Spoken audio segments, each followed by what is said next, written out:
सरकार अपने कामकाज के आधार पर अब कुछ ही दिनों में जनता के बीच जाने वाली है। प्रदेश के उप मुख्यमंत्री केशव प्रसाद मौर्य हमारे साथ हैं। उनके विभाग की क्या उपलब्धियां रही 4.5 सालों में और आने वाले दिनों में किन मुद्दों पर वो जनता के बीच जाएंगे, इन पर उनसे बातचीत करेंगे। उप मुख्यमंत्री जी, आकाशवाणी समाचार के कार्यक्रम में आपका बहुत बहुत स्वागत है। धन्यवाद। 4.5 साल आपकी सरकार को हो गए हैं। जिन वादों के आधार पर संकल्प पत्र में जिन बातों को कह करके आप जनता के बीच गए थे और उसके बाद जनता ने इतना जबरदस्त आपको बहुमत दिया था, क्या आपको लगता है 4.5 सालों में उन वादों पर आप खरे उतरे हैं और जनता के सामने आप किन मुद्दों को लेकर के जाने वाले हैं?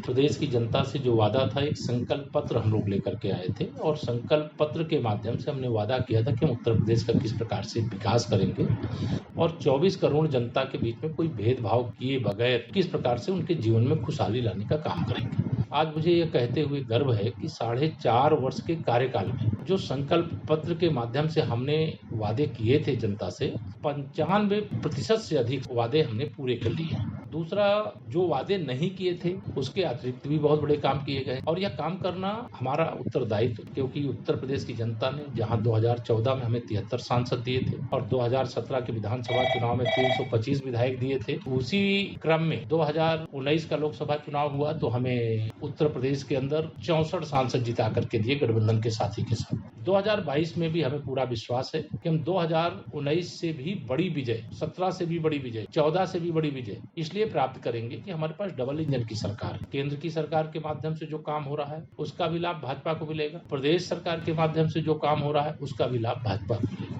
आपका विभाग जो है वो प्रदेश के विकास की रफ्तार की धुरी कहा जाता है। सड़कें बनती हैं तो उनके साथ विकास आता है। नितिन गडकरी जी बार बार इस बात की चर्चा करते हैं, कैसे अमेरिका के राष्ट्रपति कहते थे कि रोड जो होती हैं वो डेवलपमेंट का जरिया होती है। उत्तर प्रदेश में 4.5 साल बाद आपको लगता है कि लोक निर्माण विभाग का काम ऐसा है कि जनता रोड की स्थिति से संतुष्ट है?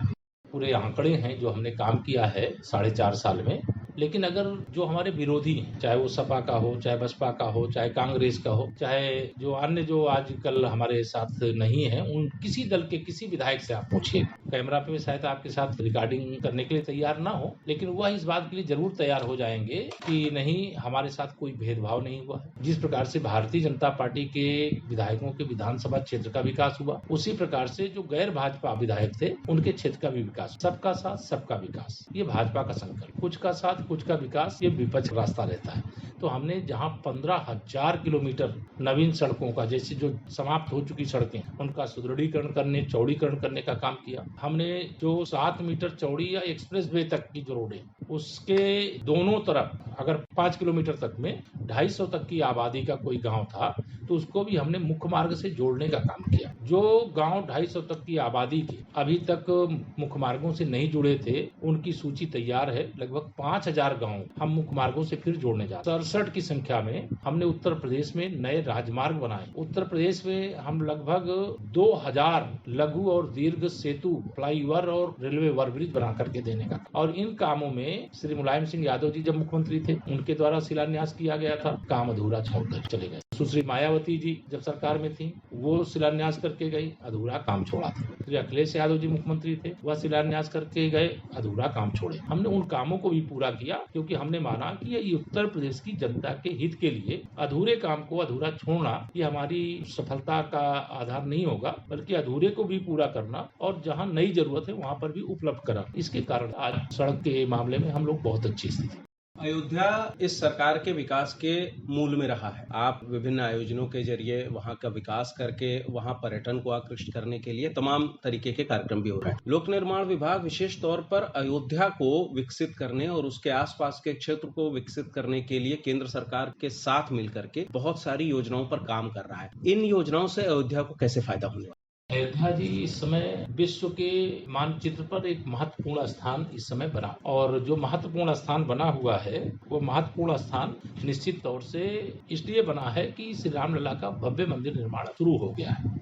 अगर रामलला का भव्य मंदिर निर्माण शुरू हो गया है तो देश के अंदर से ही नहीं, दुनिया के किसी देश से भी अगर कोई अयोध्या आए तो उसे लगे कि अयोध्या नाथ की नगरी है। ये भव्य राम मंदिर निर्माण जहाँ पर हो रहा है, जिसके लिए 500 साल तक राम भक्तों ने प्रतीक्षा किया है। उस ओर जाने के लिए कोई भी मार्ग होगा, कोई गांव से चल के आएगा तो उसको एक्सप्रेस वे जैसा दिखाई देगा। 84 कोसी परिक्रमा भी हमने बनाया, आरओबी इतनी जरूरत थी उतने बनाए, फ्लाईओवर वहां पर बना रहे हैं, नदी सेतु बना रहे हैं। भारत सरकार के साथ एक योजना बना करके 84 कोसी परिक्रमा मार्ग भी बन रहा है, 14 कोसी परिक्रमा मार्ग भी बन रहा है। अयोध्या जाने आने को लेकर के, अयोध्या के विकास को लेकर के, ये सड़कें हैं तो सभी प्रकार का विकास का एक मार्ग प्रशस्त होता है, इसलिए सड़कों का वहां पर जाल बिछाया गया है और सारे काम प्रोसेस में है। काफी कुछ काम पूरे हो गए, कुछ पूरे होने वाले हैं। अयोध्या जी, मैं समझता हूं कि हम सब राम भक्तों के दिल में है और उसका दिल से विकास करते हैं। मैं चूंकि विश्व हिंदू परिषद से भी जुड़ा रहा, श्री राम जन्मभूमि आंदोलन से भी जुड़ा रहा, पूज्य अशोक सिंघल जी से भी जुड़ा रहा,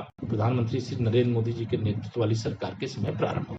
उप मुख्यमंत्री जी, कुछ ही महीनों का अब अंतर रह गया है, चुनाव आ रहे हैं। क्या अयोध्या चुनाव का मुद्दा रहेगा या विकास को लेकर के पूरी तरीके से विकास के ऊपर केंद्रित रहेगा आपका चुनाव अभियान? हमारा चुनाव विकास। अगर कोई अयोध्या जाना चाहेगा विपक्ष का नेता, तो हम तो अयोध्या नाथ के भक्त हैं, आज जाते हैं। चाहे किसी भी दल के नेता हों जो पहले श्री राम मंदिर निर्माण का विरोध करते थे, श्री राम जी को काल्पनिक बताते थे, जो राम भक्तों पर गोली चलवाते थे, वह सब आज अयोध्या जाते हैं और कहते हैं हम दर्शन करेंगे और हम खुश हैं। तो ये तो भाजपा की वैचारिक विजय भी है। और दूसरी, जहां चुनाव की बात है, चुनाव में मुद्दा बनाने की बात है, तो अगर वो मुद्दा बनाएंगे तो उनको जवाब मिलेगा। लेकिन हम चाहते हैं विकास के मुद्दे पर, विचारधारा के मुद्दे पर चुनाव के मैदान में आए, वही प्रदेश की 24 करोड़ जनता की हित है।